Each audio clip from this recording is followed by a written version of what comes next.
Hi, welcome to Journey to Salvation. I am Arlene, polite your host, and my guest today is Karen Paul. Hey, Karen, how are you? Doing great. How are you doing today? Oh my God, it is so wonderful to have you on the show today. It is a great day, and I know you have an awesome testimony because you have been spreading your testimony, all that you're doing. For every chance you get, you've been doing that. And today, I think new people will hear your voice, and I can't wait to get started. So anyway, first let me give you Karen Paul is a registered nurse who holds a Bachelor of Science degree in nursing and a Bachelor of Art degree in liberal studies with a minor in psychology. She is a lifelong learner and a dedicated educator who takes pride in journeying through life with her four brilliant sons. My goodness, that is so awesome. We usually say you have four soldiers. Yes. Oh man, that is so awesome. Well, we. My first question to you, Karen, why did you start this journey? Tell us how you started your journey of accepting Christ as your personal Savior. Okay. Well, thank you again, Arlene, for having me today. I am so honored My to pleasure. be able to be here to share my story with anyone else. I pray this morning that, my testimony will be able to help someone because, of course, God blesses us to be a blessing to others. So I just pray that there will be at least one ear that's going to be able to hear my story and it'll have an impact on their journey.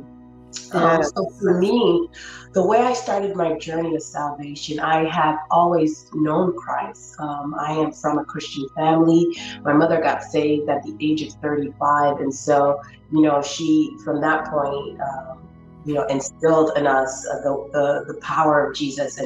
But for me as a young lady, of course, 12 years old, it never really stuck. So I did the motions of going to church, of praying, but it was never a personal thing for me. It was just more of a routine, if you will, right?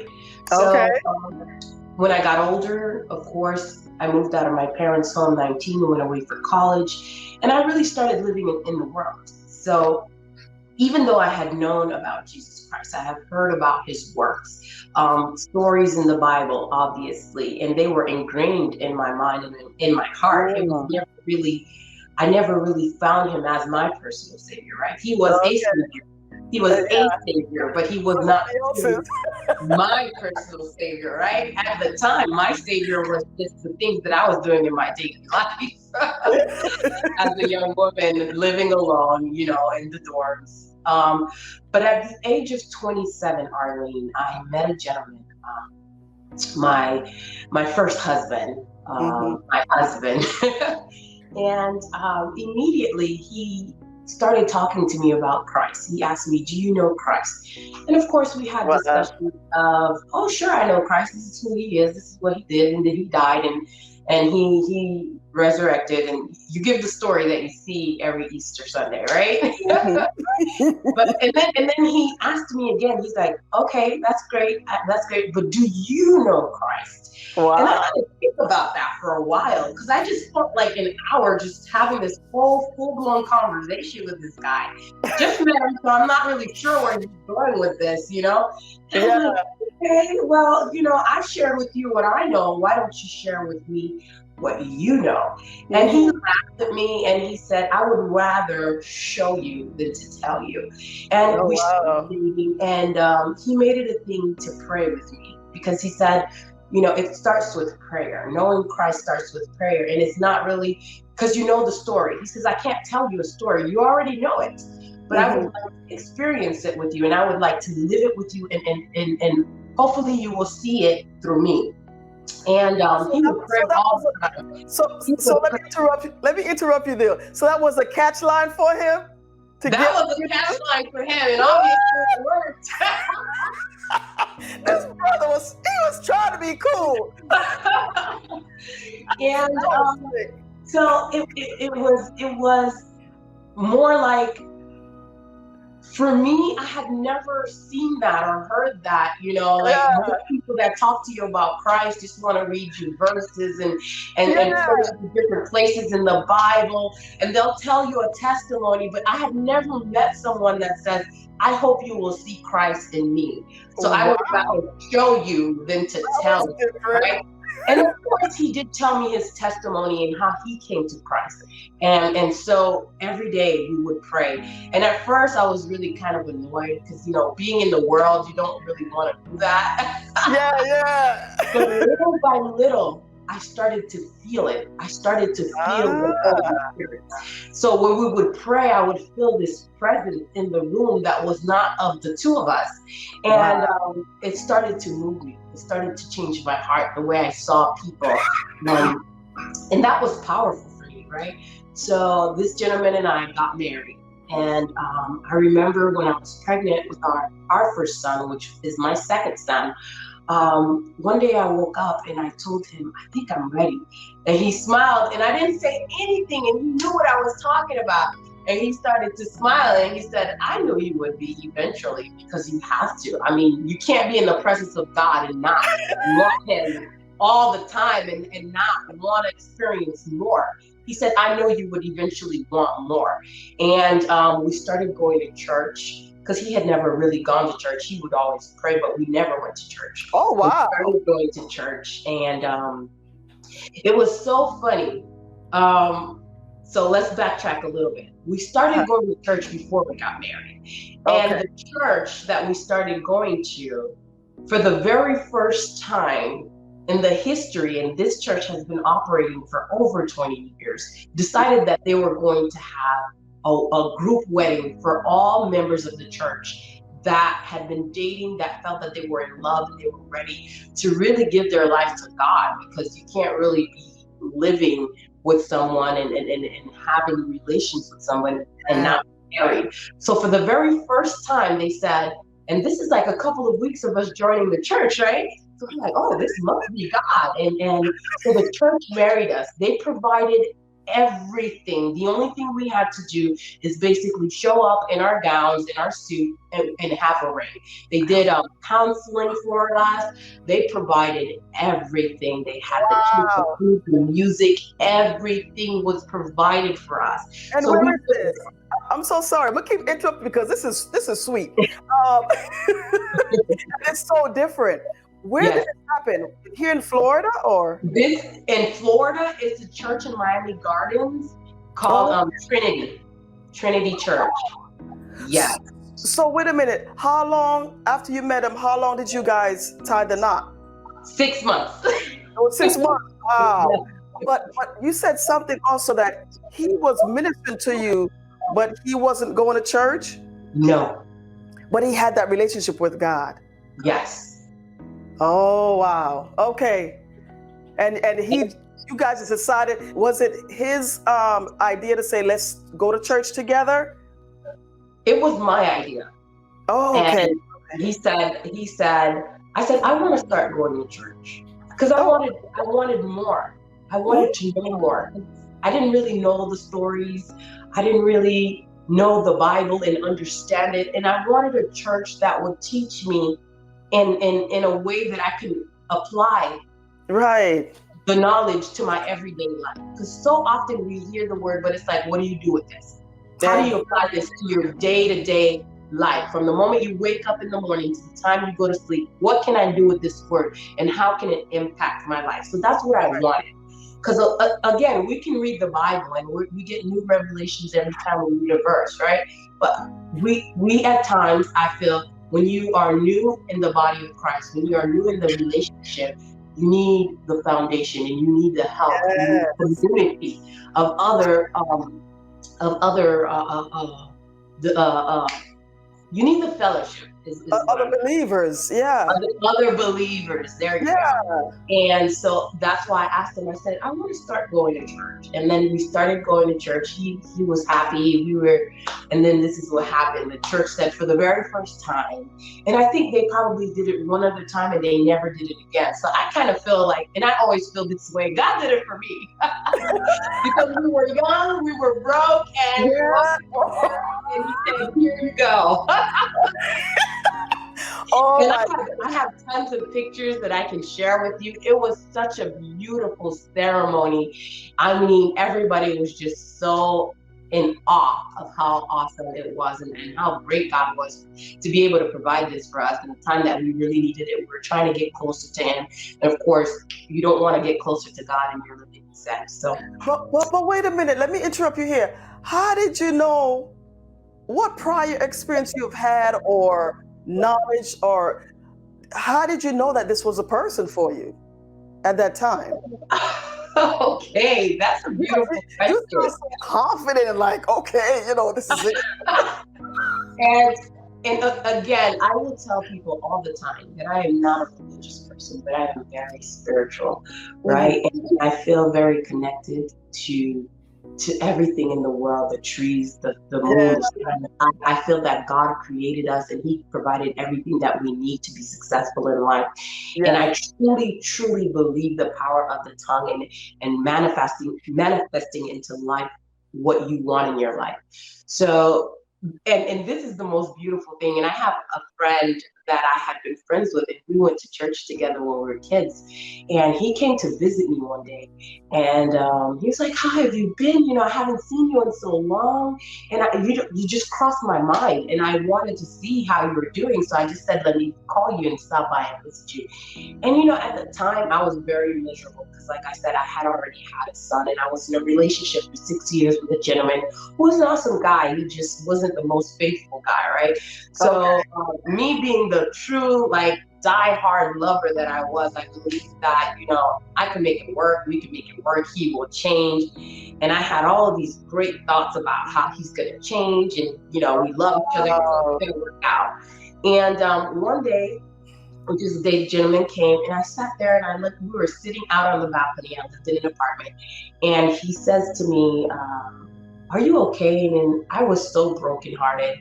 Of mm, course, I didn't know Christ at the time. I knew Him, but didn't know Him. Didn't right. have a relationship with Him. In But there. I still knew God, and I still knew the power of your words and the power of your tongue and how you can make things manifest, right? So I looked at him and I believed this wholeheartedly. I said, I'm not really happy in my situation right now, but I have this understanding that I'm going to meet my guy. And I always call him my guy, right? I'm going to meet my guy. And I said to him, and I promise you, I have absolutely no idea what I'm saying. This is just like my spirit speaking, right? I said, Yeah. and he's not going to be the conventional type of guy that I like. He's not going to look the way that I like the clean cut suit, shiny shoe. He's not going to be that guy. He's going to be wise, and he's going to lead me on a journey, on a path that I've never been. And he's going to lead me in a way that I'm going to get closer to the things that I need and not the things that I want. And he just looked at me and laughed, and I laughed because I was like, "Oh, that was a little deep, but okay, whatever." And I promise you, and you can confirm with everybody who knows me, my sister and everybody who was there that night. My sister Uh, called me on the phone like maybe half an hour later. And at the time, I really wasn't, I'm still I'm still an introvert. So I yeah. like to go out, but not really. And if I do go out, I stay to myself. So I have this like battle of I want to be out there because I want to enjoy life and enjoy people, but not really, right? So it's like this battle for me. So my sister calls me and she's like, "Hey, what are you doing?" And everybody knew I was struggling with depression at the time. And I'm Mhm. like,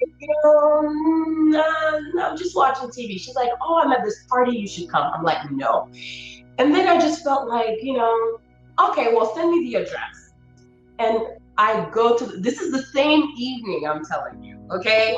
I Wow. go to this party and they're playing dominoes. And I sit on the table and I start to play dominoes, and this guy walks by. Doesn't look like anything I would ever talk to, but I felt drawn to him. And I said to him, "Do you want to play dominoes?" And he looked at me and he said, "No, I don't really like to play dominoes, but thanks for offering." And he walked away. And from that moment, I was just drawn to him. Like, I was like, who is this person? And like I said, visually, he was nothing. He had dread.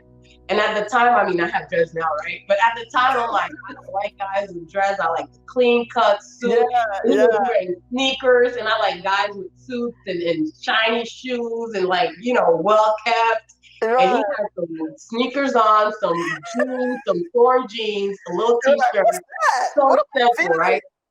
So I'm like, okay, well, why does this guy have my attention? And I completely forgot about what I just spoke maybe 2 hours ago, right? Yeah. And so I go outside and I'm sitting down, and then he came up to me.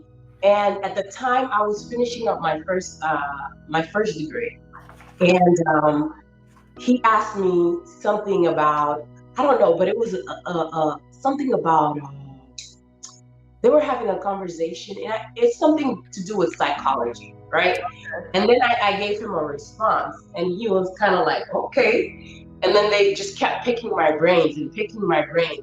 And from there, we ended up having, I'd like to say 5 to 6 hour conversation, because the sun went down, the sun came up, and it was morning time, Oh, right?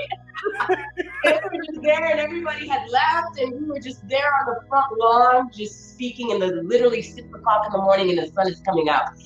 So he's like, I never really go to parties, and I don't really like talk to women like that, because I don't really feel like I'm in a place in my life where I can date, but I would really like to get to know you. And that's how it started with us. wow. Yeah. Man, that sounds awesome. And Yeah. so after that, when you guys started to go to church and um you got married and everything, what happened after that? So we got married. Now, keep in mind, if there's anything that I want to impart into whoever's out there listening, is that we have today a story of salvation, but also I want to impart on you, if you are married, that there is spirits out there. There's a force that is against marriage and against the unity, because it's such a beautiful thing. So, but I want to impart that you must pray and continue to fight for that, because it is very powerful, the union between two people, and it is worth it. So Yes. anyway, after we got married, of course, I got pregnant, and then I told him I wanted to get, I wanted more, and I got saved. The church that married us, we went out and we did the baptism, and I got saved.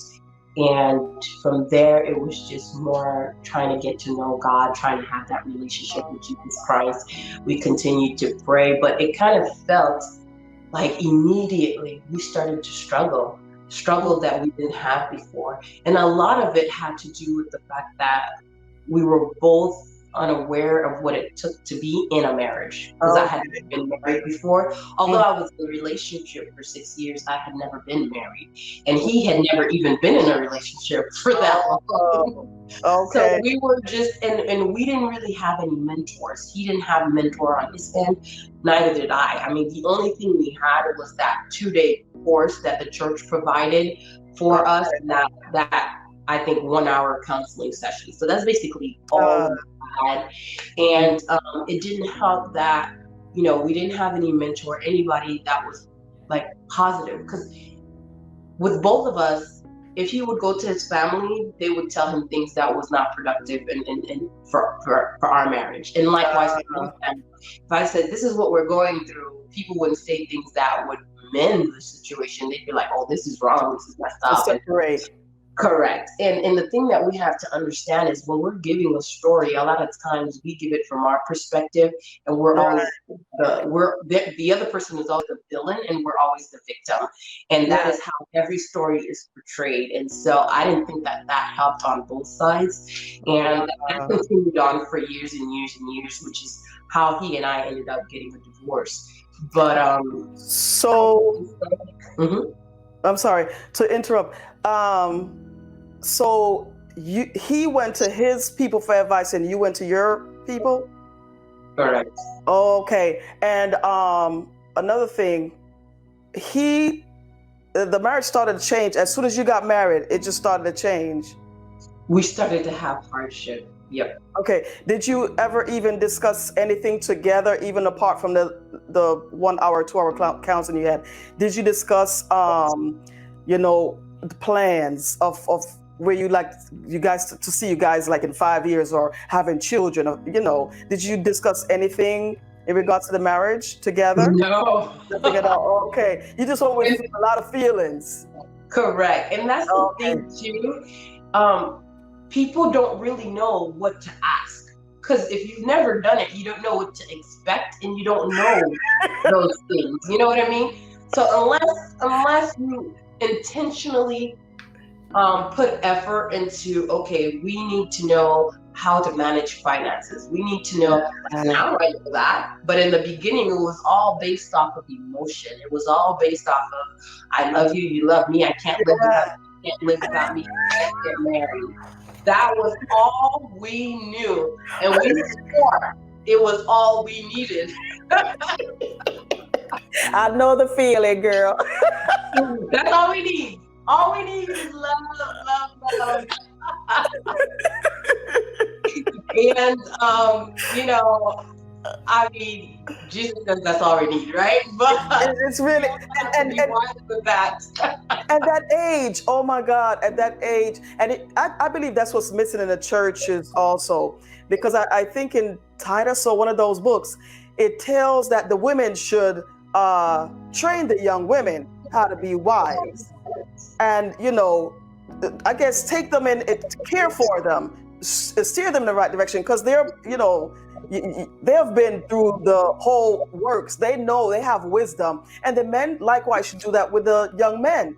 But I think that's it is missing big time in the churches, and it's so needed. And here it is that you guys starting out young, you know, don't know much. You practically feeding your way through the dark sometimes. But I really believe that I don't want to say blame the church for everything, no, but I think that is missing big time in the churches. And we are left to struggle. We're hearing about God, we're going to church and feeling good, experiencing in the spirit the Lord, but not getting the fullness of it. But there's always the beginning, and it's a journey. Anyway, go ahead. Just want to point that out because we Yeah. need that. We need that mother and fathers in the churches to lead and guide. So go ahead, Miss Karen. Absolutely. So, if you can imagine, when we got the divorce, I had just had my son, my second son, and I was destroyed because I was new in the body of Christ, and I was new with the faith fight, and I was new to all of it, and I didn't have anyone. Like, my mother was a church going woman, but she would, till this day, I tell people all the time, my mother's prayer has kept me alive, because as a young woman, I struggled a lot with depression, and I did have a suicide attempt at the age of 19. And I was hospitalized, and so I have an extensive history of struggling with my emotions and dealing with all of that. But if you can imagine, I just found, really personally, started a relationship with Jesus and started to trust him in my life. And the thing that I found that he told me, and I felt that he put it in my heart, that this was my guy, that this is the man I'm supposed to journey through life with. And here we are, divorced, and I'm left with 2 children by 2 different fathers. And I'm like, but this can't be the life that Jesus intended for me. Who I trust, and I trust him. This is what he told me. This is my guy. Like, what's going on in my life? So of course I struggled, and my mother, who is a praying woman, but for her, she didn't see the spiritual side of it. She saw more the mom side. Like, it's not working out. He's not able to provide for you financially the way that you need to. And it's best that, before she went that route, she said, you need to pray. You need to fight. You need to pray, because the enemy is always going to be against everything. But when she saw that I was very like, I can't struggle, like I'm not going to do this, and we went through, I will say I went through the divorce, because he never even showed up to court. So I got divorced all by myself. He's like, I didn't get married to get divorced, so if you want a divorce, you're going to do it alone. And that is what he did. He let me get divorced. Yeah. He never showed up. So the judge just granted me whatever I asked, and that was that. But after I got divorced, my mom was like, well, you're better off. Just move on, and then God is going to provide, and God always provides, right? So I had a big struggle with my faith at the time. And what they like to say, backslide. I stopped going to church, I stopped praying, and I just turned away from God. And I turned away from Jesus more personally, right? Well, and, why did you stop praying and all that? What got you there? What got me there was depression. Oh, the depression. Okay. Again, I felt alone. I felt that God had finally given me something and he ripped it away from me, and now I'm alone all again. And then so you're blaming him. You're blaming God. I blamed him. And then after blaming God, I went to this whole thing of maybe I imagined it all. Maybe it wasn't Jesus. Maybe it was all in my mind because I wanted to be with somebody and he showed up, and it was by coincidence that I said those things and there he was, and I only married him because he showed up, and then it was all a mistake, and then I started to go and unravel down that path, right? Oh, couldn't have been God, it couldn't have been Jesus. I made it all up, and I went through this whole mental health state, right? And so I wanted to change. So I moved at the time, like I said, I was living in Miami. I moved to Orlando, which is where my sister was living at the time, right? And I'm still now in Orlando. So I moved to Orlando, and he called me up and he said one day, well, how am I going to see my son? Because I lived in Miami and now you moved to Orlando.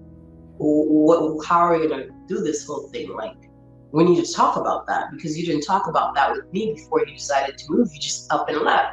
And I said, well, I guess we can talk about it. He said, well, can I come and visit my son, please? So we made an arrangement, and he came up and he came to visit the kids. And then he ended up staying, and we got back together. Okay. And I was like, oh, I miss you. I love you. Again, emotion. We never sought out counseling.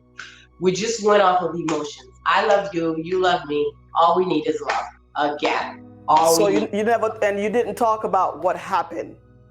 What caused you the separation? We talked about what happened. We talked about, the main factors that we feel impacted our marriage was, one, we had absolutely no financial counseling. We didn't know what we were doing. Okay. And so there was a lot of resentment there when bills couldn't get paid on time and this thing. And it became like the struggle and argument all the time about money. And then the second thing is, instead of praying together the way we started, we started seeking outside help, which is funny because when we started out, we went to God for everything. You know what I mean? There you go. And now that we're married and we have a child, now we're going to everybody but God, right? And so it's the worst thing.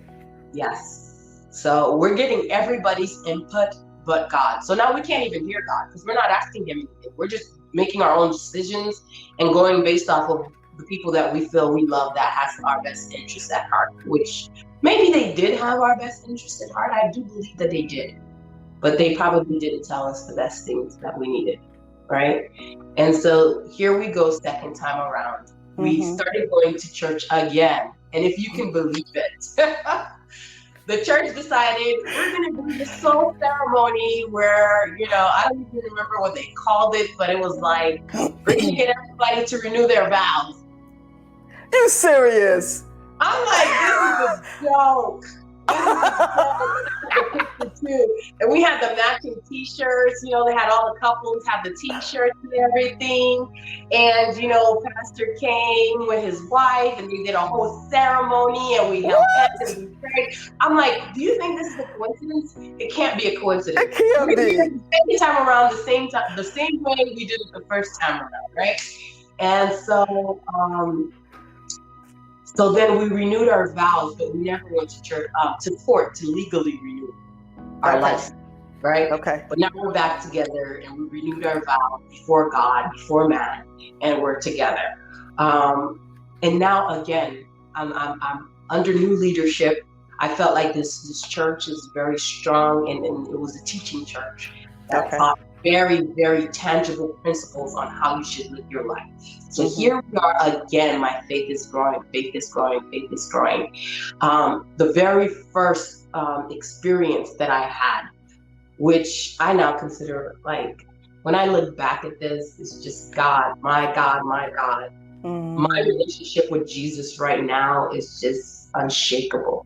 And I Yeah. stand in a place where I tell people it's crazy, because you will do things that are crazy when you have that faith in Christ, when you have that faith in God. Crazy faith. You do things that people can't understand because you're going by spirit, and people never really understand that. Right. So here we are, we're living in an apartment. The four of us, because we have two children and the two of us, right? And when our lease was coming up, I said, I want to live in a house because we have kids and I want them to have a backyard and I want them to have certain things that they really can't. The apartment is small. I want a house. He's like, yeah, I know, that's a great idea. We should work on that. First thing, my credit was jacked up. And there's no other word to use but jacked up. Man. I think it was in the 400s, right? So that's the first thing I did. At the time, I was an educator. I was teaching, public school teacher. And I said, I found somebody who can help me fix my credit, but they're charging like $1,000, and they're going to remove all these things off my credit so that I can be in a place where we can purchase a home. And then he said to me, again, he's very spiritual, and that's why sometimes I go back and I look and I said, the enemy knows how to attack you. Don't. Okay. He says, Karen, I don't think you need to pay somebody $1,000 to fix your credit. He says, instead of doing that, I think you should do a fast. He said, do a 3-day fast and ask God to restore your credit so you can buy a house. At first I laughed, and then I thought about, who am I speaking to? This is a man of faith. If he may not go to church, he may not agree with things of church, but he believes in Christ and he believes he has faith, right? Yeah. So I said, okay, I'm going to do a 3-day fast. So then all of a sudden in the mail, there's this like invitation, Capital One, get a secured card or pre-approved card or something. And then I said, let me apply for this. So I got this little $300 that I had to send them for them to give me a credit card. I think it's called a secured credit card, right? Yeah. This is my very first credit card in my journey, right? Okay. And then little by little, I'm using it, I'm paying it off, using it, paying it off, using it, paying it off.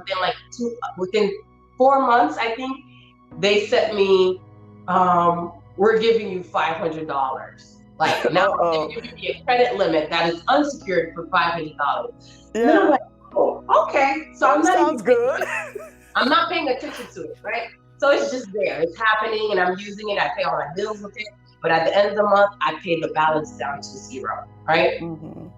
And so our lease is up, and then I start looking for a house. Keep in mind, my credit, the last time I checked it was like 4 something.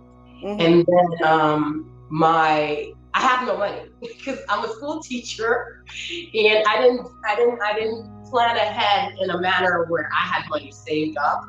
And so we have nothing in the account that was sufficient to purchase a home. And so I'm sorry, so you were the only one that was working? He had just moved to Orlando, and so he just got a part-time job working like customer service. And another question, you guys didn't, when you got back together, did you put a plan in place of how you were going to go forward? Or yes, we did. Okay. Second time around, we did put a plan in place. He got a job immediately, but like I said, it was part-time.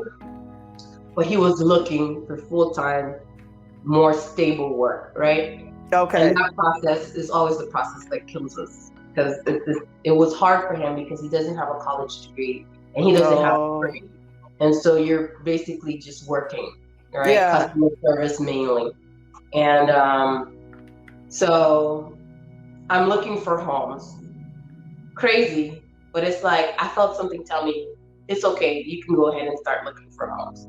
And I told him, I said, I'm going to start looking for a house. And he laughed at me at first. And he's like, okay. Because he wasn't seeing it. In his mind, he already know it won't happen. Because first of all, we have no money. Second of all, credit is in his mind, he knows that the credit is being worked on. because now I have a little credit card and we're managing it, right? And we're Mm-hmm. managing our finances at home. We're not doing extravagant spending. Okay. We don't eat out. We do a Yeah. lot of things with the kids at home, movie nights. We cook mostly. If we do things outdoors, it's like going to the park, things like that. So we're managing, right? Okay. And I find this realtor. I clicked that I was interested in a home. Realtor calls me up. Do you want to go see the house? I said, sure. So I go see the house. So we get there with the kids, right? Oh And goodness. then we get there with the kids, and then the house that we went to see, the kids didn't really like it because it had a pool, but it was like a really baby pool, right? Like a little Okay. tiny pool. And then Yeah. he goes, "Oh, the house next door is also available. Somebody was purchasing it and the sale didn't go through, so it just got back on the market this morning. Do you want to see it?" All right, well, it can't hurt. Let's go ahead and see it. So we go next door, and my eldest son, Aaron, he goes, "I like this house. The pool is bigger. I want this house. Mommy, let's buy this house." And then he looked at my big husband. He goes, "Daddy, can we get this house?" And he's like, "Sure, we can get this house."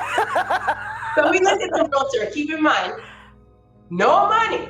Yeah. And we tell him, "We're buying this house." And he's excited. Great, let's do it. We're going to go ahead and put in an offer. I look at my then husband. He looks at me. We look at the kid. We're like, okay, we're putting in an offer. We're excited. But keep in mind, this is our first home. I've never bought this. I don't know what the process entails.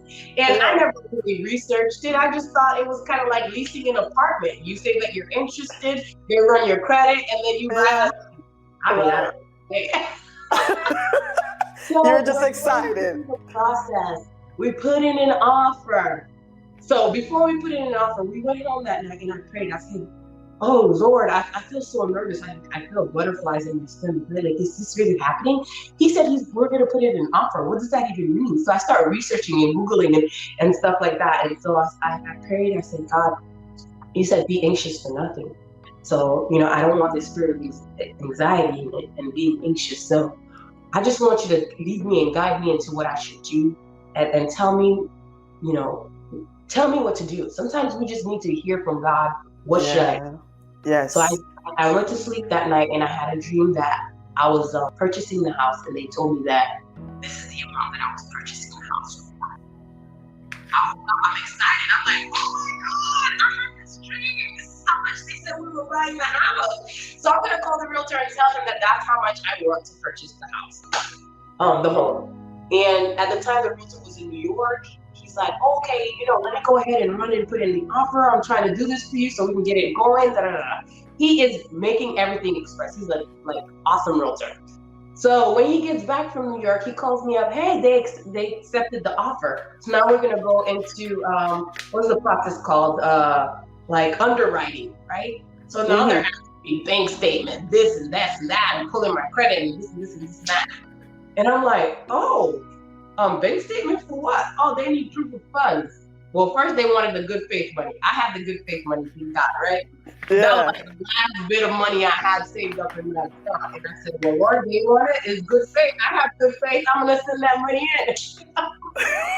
So I sent the money in, and now they want a bank statement for proof of verification of funds or something. And I'm like, verification of funds? I don't have any funds. So I'm just like calling everybody I know. "Hey, I need to borrow some money." Because I'm buying a house. No, you didn't. Provide the proof that I have money to buy this house. And we're going through underwriting, and then they call me up. They're like, "There's certain things on your credit that you need to fix, this and that, and there's things that you need to do." And I'm like, okay. So here we are. School is back in session, and so now I'm working again, and so money's starting to come back in. They called me and they said, "You have to take care of these things on your credit before we could even move forward. You need an additional line of credit, and you have to pay these things off. A couple of like utilities and stuff like that. You have to pay those off that I had in Miami that I never took care of, and then we can move forward." So I prayed again, and then I had a dream. No, that night there was an infomercial of Mike Murdoch on the television, and he was talking about the seed of faith. And he said, sometimes you have to plant a seed of faith. And he said, I challenge you today to plant a seed of faith. And the seed of faith that he was requiring and he was preaching about was sowing a seed of $1,000, right? And I remember that I had just opened a credit union account, and they gave me a $50 credit just for opening the account through the credit union of the school, of Orange County Public School. And so all I had at the time, I hadn't received a paycheck yet, but I had the new bank account that I just opened. It had $50. So I found myself, it was like 4 o'clock in the morning. I'm crying. I said, Lord, I believe this. For some reason, I don't know this man of God, Mike Murdoch, but I believe in sowing a seed of faith. Because I always do what my spirit moves me to do. And that's why a lot of people don't really understand my faith, because yes, I believe that the Bible is a guide for how we should live, but I always go by what my heart tells me. It's your journey, yeah. And I felt like in my heart, I felt like that was a good thing. And I cried. I said, Lord, I don't have $1,000. All I have is this $50 that I opened the account that they gave me for opening the account. But you know my heart, Lord. You know if I had this $1,000, I would give it to you. And I called in the line. I paid the $50. I sowed the seed. And I cried and I prayed and I went to sleep. Maybe less than a week later, I had a dream that I had a party at my apartment, and I saw the pastor's wife. She came, and we were all having a celebration, and we were talking and joking and laughing, eating and drinking. And then I handed her an envelope in the dream, and then on the envelope it said, "Believing God for our house." And then I handed her the envelope with $1,000 in it in the dream. Okay. Yeah. So now 2 weeks later from that dream, the same little $300 credit card that I had to secure to obtain, okay, sends me a letter stating that they've increased my credit limit to $1,200. Wow.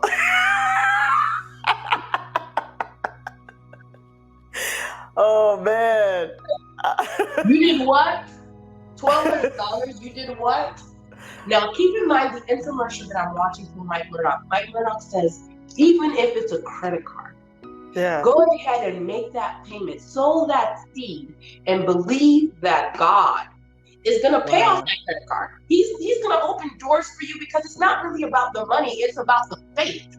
And he said that while you were... It's not about the money, it's about the faith. It's building your faith. So when the money came, I got afraid. I'm like, this is ironic, because I told God, if you give it to me, I will give it to you. Okay. Less than 2 weeks later, he gave it to me. Yeah. So now I'm praying. I don't want people to know I have this money, because I'm afraid. I'm like, what am I going to do? Am I really going to sow this seed? Am I not going to sow this seed? What am I going to do? And then I remember the dream that I had the party, and I remember the pastor's wife in my home, and I handed her an envelope, and I said, for my home, faith for my home, right? Mm-hmm. So I go ahead and I make a payment with the credit card, and I sow a seed of $1,000 into the Church of Christ, right? I feel good about it. I don't know what doors are going to open. I just know I just felt good. I felt delivered. It's like it was a burden in my heart. Like, you have to do it. You have to do it. And once the money was gone, I was like, oh, thank God I did it. So I did it, Lord. I did what you asked me to do. I have faith and I believe. And I know that you're going to give me this home, because in the dream, that's what was on the envelope, right? Mm-hmm. So to fast forward and skip through all the little details. Going through underwriting, now I get my first little paycheck. I pay off the little bills that I have, and I send them the receipt that they've been paid and everything. They see that I have my increase in my credit limit. My credit that was like in 400 is now all of a sudden in the 600 and something. I don't know how that happened. Like things that were there, medical bills, things just fell off on their own. Wow. I didn't buy the money he asked me, but I did sow my seed of faith, right? Yeah. And so now it's like, okay, we're closing. We just need to go ahead and send in the closing costs and all that money. And I'm crying because the underwriting department is so frustrated with me, because I can't send them my bank statement. I have no money and all this. So I cried, and then the realtor said, I'm going to go ahead and speak to the owners. And I'm going to ask them if they are willing to give you your good faith money back. This is where we are, because I don't have any money to cost. I have nothing. I'm crying. I'm praying. I'm frustrated with my family that nobody can help me. Like, how could you guys not help me? You know what I mean? Like, and everybody had good intentions, but that's not what God wanted. God wanted to be able to do a thing for me to say he did that thing for my faith to grow. So even though at the time I was upset with people, I was upset with my mother, my father, my sister, my brother, who said he was going to give me the money for my down payment. He stopped answering my call. I was upset with the world. Like, everybody turned their backs on me. And at the beginning of the process, everybody said they would help me. And that was just God, right? Yeah. So the realtor said, I'm going to talk to the owners and see if they're willing to give you your good faith money back. And that night, I cried through the whole process. And I said, you know what, God? I just pray for one thing. Whether or not they give me that good faith money back, because I'm not entitled to it, because now I'm the one who's breaking, I'm breaking the contract, right? So the sale's not going to be made because of something that I didn't do, right? So technically, they don't have to give me that good faith money back, right? Right. So I said, God, whatever the verdict is, I just pray that you give me a heart to accept it and to learn from this experience, whichever way it goes. And then I went to sleep. If you can believe me, Arlene, because I still have emails, and because I hold it and I read it every time I feel that my faith is trembling and is shaking. I go back and I read that email, right? I received an email from the underwriter stating that the owner of the home was a teacher that taught in the same district as I did, Orange County Public School. And she had received the home from her grandmother, who was also a teacher in the same district that I was teaching, okay? So they said to me that the grandmother who gave her granddaughter the home, she gave it to her to start her family, and now she was ready to move into a bigger home, and she was selling the home that her grandmother gave to me, right? Oh, wow. She will pay the closing costs because God has done so much for her. Oh, stop that it. it is now time for her to give back. And I was in awe. I'm like, you gotta be kidding me. This cannot be real. This cannot be real. It's a joke. It worked out differently. You're the way joking. you were looking for it to work out, it just didn't work out that way. It never works out how we think it's going to work out, because he said his understanding surpasses ours, right? Wow. So they said, all you have to do is sign this document, accepting the gift. It's a check and everything, and then we'll see you on Friday to sign the closing documents. I got off, like, I received the email, but then when I received the email stating that you were gifted, it didn't give all that detail, right? It just said you were gifted by the owner of the home, and you have to go ahead and sign this document. But I called the underwriter, and that's when she gave me the details of the grandmother who was a teacher gave her granddaughter the home, who was selling it to me. And so we're like this group of women who are all teachers giving it to the community, and they're gonna bless me. I'm like, what? So I get off the phone. I'm still at school, but school had ended at this point. So I'm just sitting there, and I don't know what to do. I'm frozen. I'm like, God, this is you. This is how you do things. Like, I don't know if I should scream, if I should shout. I don't know what to do. I'm just in the spirit of thankfulness and a gratefulness, and I'm crying like, this is the God that I serve. And I'm thinking about the seed that I sowed. Because I could have done anything with that money. I could have gone and done anything, but I trusted God.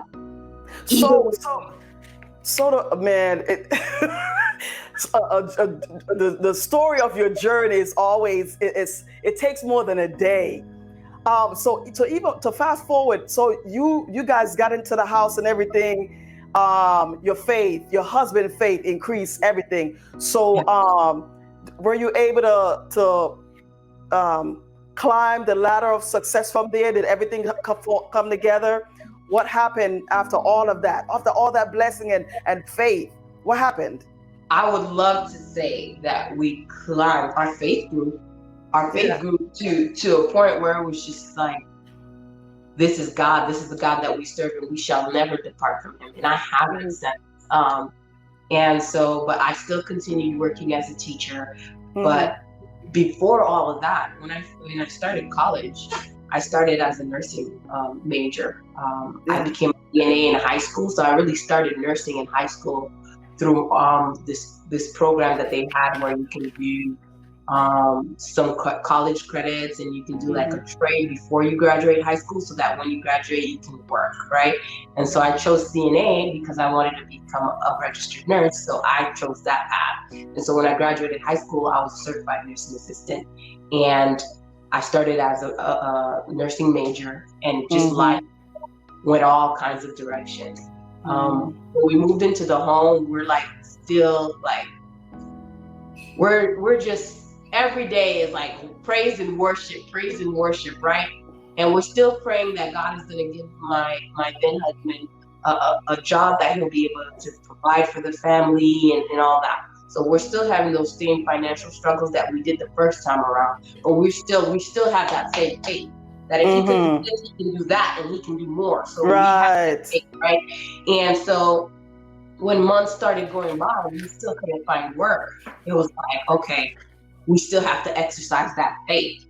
That Mm-hmm. same faith that we exercise that got us into this home, we have to exercise that same faith that you're going to find a job or a career or a business that you're going to be able to provide for the family. And so for him on his end, it was a struggle. For me on my end, I was struggling with my calling. So here I am, a school teacher, but my heart, I'm a nurse, I'm a healer, and this is my calling. Every time I try to stray from it, I left nursing, went back, I left nursing, went back until I graduated with a degree in liberal arts and with a minor in psychology. Um, Mm-hmm. so I'm like, okay, I'm gonna go back to school. But before then, so much had happened. I, Yeah. I Yeah. wanted to have a daughter. So I told my then husband, I want to have my daughter because I've seen her in my dreams and I want to have my daughter. Go to the doctor. They told me I couldn't have kids because I had like this cyst growing over my ovary that was making my uterus toxic, and I had to have surgery. And they told me all these complications that I had. Again, Mm. exercise my faith, went The to church, journey of a woman. prayed over me. They prayed over me, and this happened in November of Uh, 2016. Okay, pastor literally put his hand on my shoulder, prayed over me. I got pregnant in December. So I did not have that surgery. And then I yeah. still got pregnant. Okay. So, and this is like maybe 2 weeks before I was scheduled to have the surgery. I said, I'm not going to have the surgery. I'm going to exercise Right. faith. And I did that. And I ended up getting pregnant, had another son, didn't have a daughter. But then the same uterus they said couldn't get pregnant again. I had 2 kids back to back. So now I Wow. have 4 boys. Man. No Wow. surgery, no drugs, nothing. So Your faith again, just made I things got a baby happen. and I got a bonus baby, 2 for 1. God Yeah. will give us more. Oh my goodness. So But your faith in God was just soaring. It appears your husband was not. You guys were on different levels in your faith. However, it seemed what like he you're the told one me that. Yeah. later on, so his struggle that he's having with his faith is that he's trusting God to give him a job, to be a provider, and he's seeing things manifest for me, but he's not seeing things manifest for him. Ah. So he began to doubt. He began to ask himself questions of what's going on with me, because she's doing okay. She has Ah. a good job. She prays and she asks God for things and she gives them. Like, what's going on with me? You know what I mean? And what we later on discussed and he came to tell me is that he didn't feel that I trusted him, that I respected him as a man because of the finances. He said, A lot of men feel that way for some reason. They feel because they feel like they're the provider. They should be the one, bringing the bread and making it happen. Right there, that has been a big problem for a lot of relationships.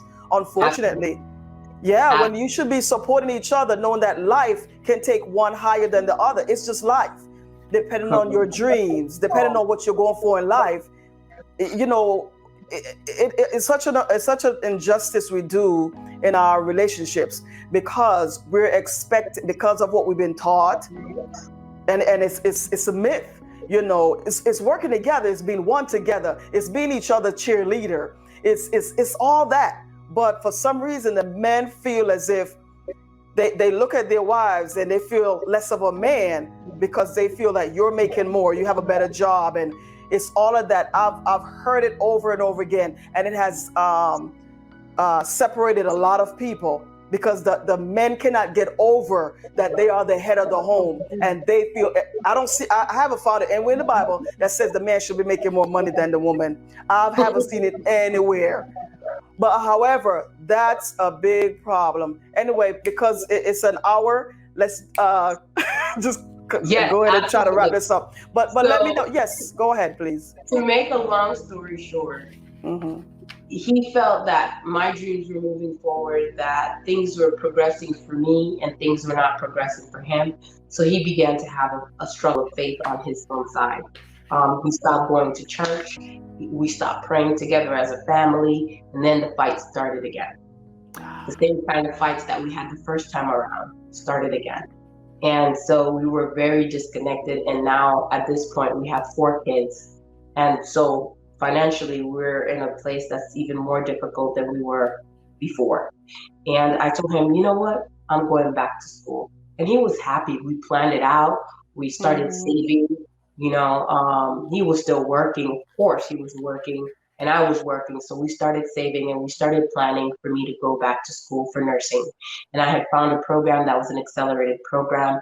And we both agreed that this was something that was going to be great for the family because then I'd be able to earn more. And then when I was done, you know, he was going to eventually go back to school or get a trade or something. But in the meantime, ever since we had gotten back together, I had been pushing him, why don't you do something with a trade? Because since you obviously don't want to go to college because you want to do more like business, you should go Hmm. that route. I would encourage him. I would help him to apply for different programs, grants, all kinds of things, right? But at this point, I said, this is something as a man that he needs to do for himself. And so I will give him my support, but he needs to find his own way. And so we both agreed I was going to go back to school. And then the week that I started nursing school, the same week that I started nursing school, we got into a major argument. He packed up and left. So if you can imagine, I had to resign from my work because I got into an accelerated nursing program that demanded 5 days a week. And then when you're not in class studying, and I have 4 kids. So even if anything, I needed him to be there for the kids because I was going to be away a lot, right? And so when he did that, I took a step back again. I had to ask God, what's going on? What's going on? I don't get this picture. I'm trusting you because you put in my heart that I am a nurse. I have been a nurse since I was like 16 years old, right? Yeah. This is what you told me I had to do. I have had so many nice paying jobs. I was a claim adjuster for Progressive, making over $60,000 a year. I worked for Enterprise as a manager. I worked as a school teacher. I took a downgraded pay from Progressive to becoming an educator because I was always That looking was for your my passion. it was the Yeah. passion. It was about working for your calling, but it was never teaching. It is an education because as a nurse, most of my job is educating, right? But Okay. but I went my own way because I didn't want to do the nursing thing again because I felt so many times. I felt destroyed in that, and so I just said, I'm not doing nursing anymore. I'm done with that. I'm gonna do teaching. And so it's like, no, that's not what I called you to do. That's not what you're doing, right? So I go back to nursing. I'm like, but God, I'm doing what you asked me to do, at least what I think you asked me to do. I'm And kind of losing you. he left me with 4 kids my first week of nursing school. So what do I do? Do I drop out? Because I can still drop out and not have to have any financial obligation and go back to work to take care of my family. And then I heard a voice saying, no, you're going to keep going. You're going to graduate and you're going to be a nurse. So I said, well, I don't know how because I don't have a job. I just resigned from my job. So, okay. So I got up. What does that look like? Having that faith. I get up, get dressed, go to school. Get up, get dressed, go to school. I did that every day for a year. Rain or shine, hurt, not hurt. Like financially, he wasn't supporting me, and I was left with 4 kids without 4 people. This is the journey of my salvation. Yeah. People who knew me would send me $50. People who I was acquainted with will send me $100. There will be days that I wake up and I find money in my account. I never asked, not one day. I can promise you, never asked anyone for anything. My mom came to live with me to help me take care of the kids. My sister poured into me. My brother poured into me. My friend Couture poured into me. People will pick up my kids from school. People will drop them off. People will cook dinner, bring it over. People will cook dinner, call me to come over and eat. Stop. It was just like I never had to ask. Look at God. People will say, okay, well, do you need this? My mom will call me, all right, we're paying the mortgage. Let's go ahead and make a payment on the light. My dad will call, go ahead and make a payment on your car. People were just providing. God says, I never had to ask for anything. It was given to me. It was given to me. It was given to me. And so I had to say, but God, yes. Wow. Karen, this is amazing. This is amazing. This is a story of victory. You know what amazes me that, and I see this all the time, even in my own life, that even though things didn't go the way you planned and it was so challenging, so many challenges, yet still you rise. Because even though there are times when you blame God and you stop praying, but you want it. It's not because that you didn't love God or needed him. It's because those situations were, it's like it came to block you and it distracted you and everything. But God saw the heart in between all of that. He sees you, and God doesn't hold your situation against you. You were always his daughter. Your situation didn't stop him from blessing you. That's what I love about God. Absolutely. And look at you rejoicing.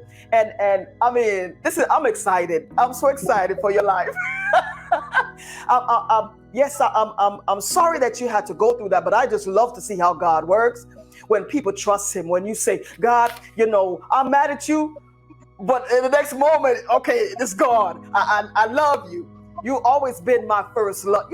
All that kind of stuff. In spite of, you still wanted and desired God because you had your own experience. And the Bible even tells you when you first meet God, it's hard for you to turn away. Even if you've messed up, made bad choices, that foundation is there because of the experience. But oh my God.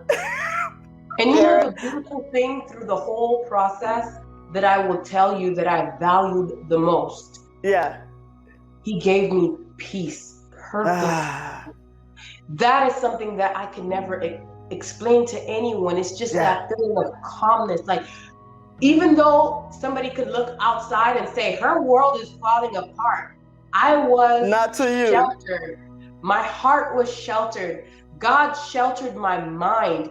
It's like, I don't even have words to explain. Like, I never felt afraid. I never felt, how am I going to eat? I never felt, and even the night that he left, I cried because I couldn't believe what was happening to my life. Because the man that I love is walking away from me, not just me, but me and our children, our home, in a moment that I need him more than I've ever needed him.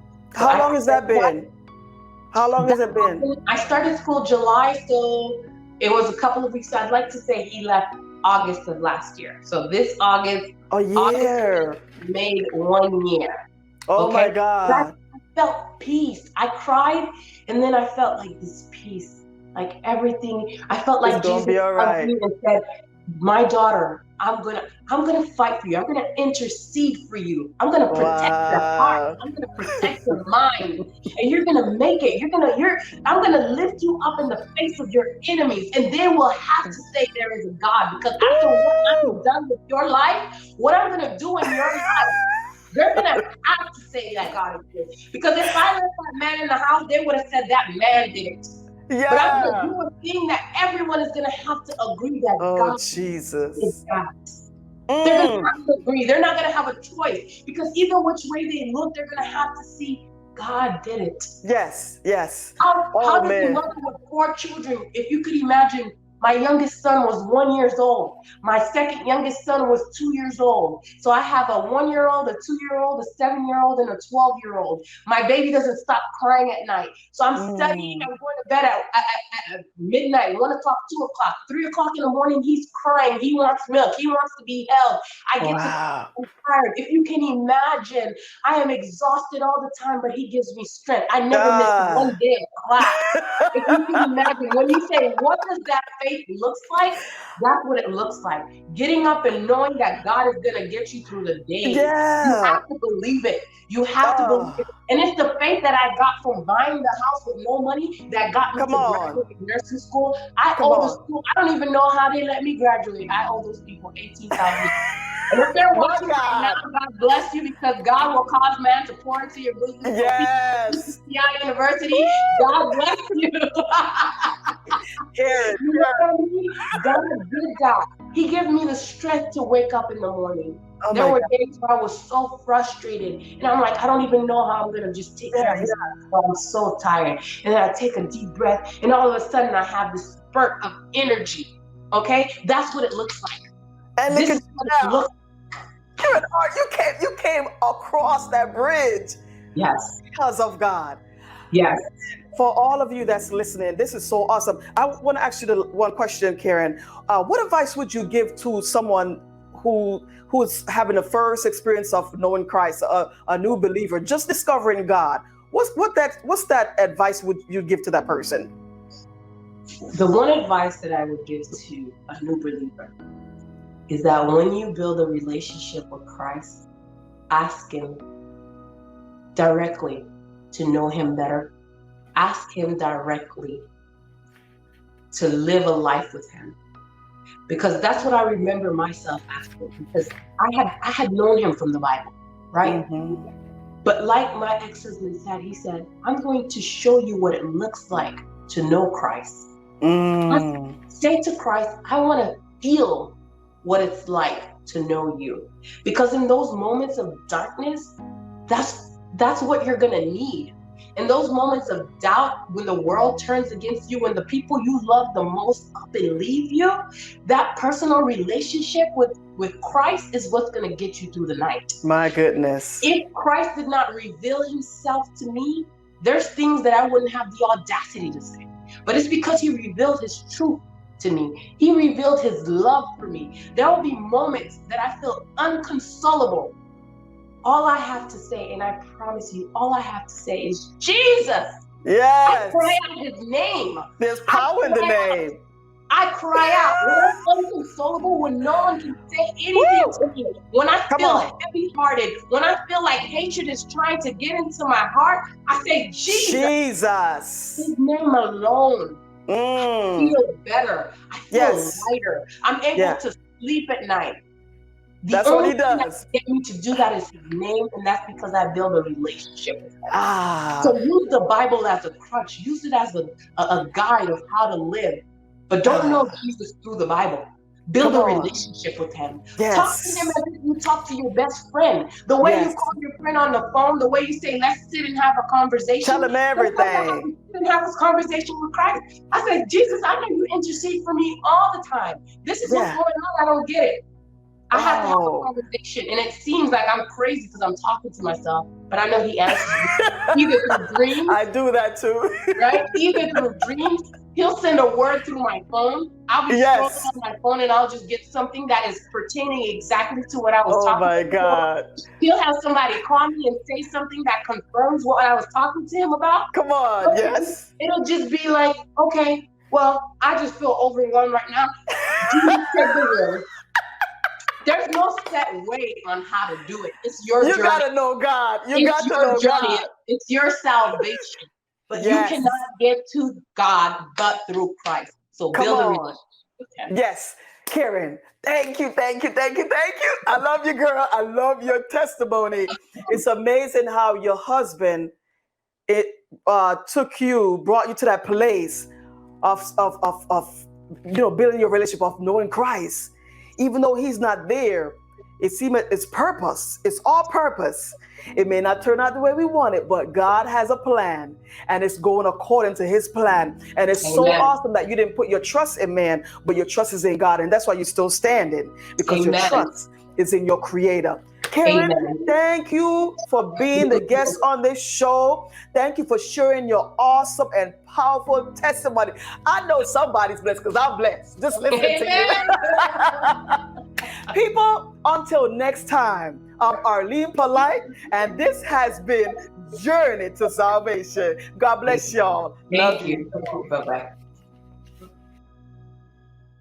Hi, thank you for watching Journey to Salvation, where people share their testimonies of faith. If you would like to be a guest on the show, please email us at info@arlenepoliteministries.com. Now, remember to subscribe to my YouTube channel, Arlene Polite Ministries. Give me a like and then share with your friends. Thanks again for watching Journey to Salvation.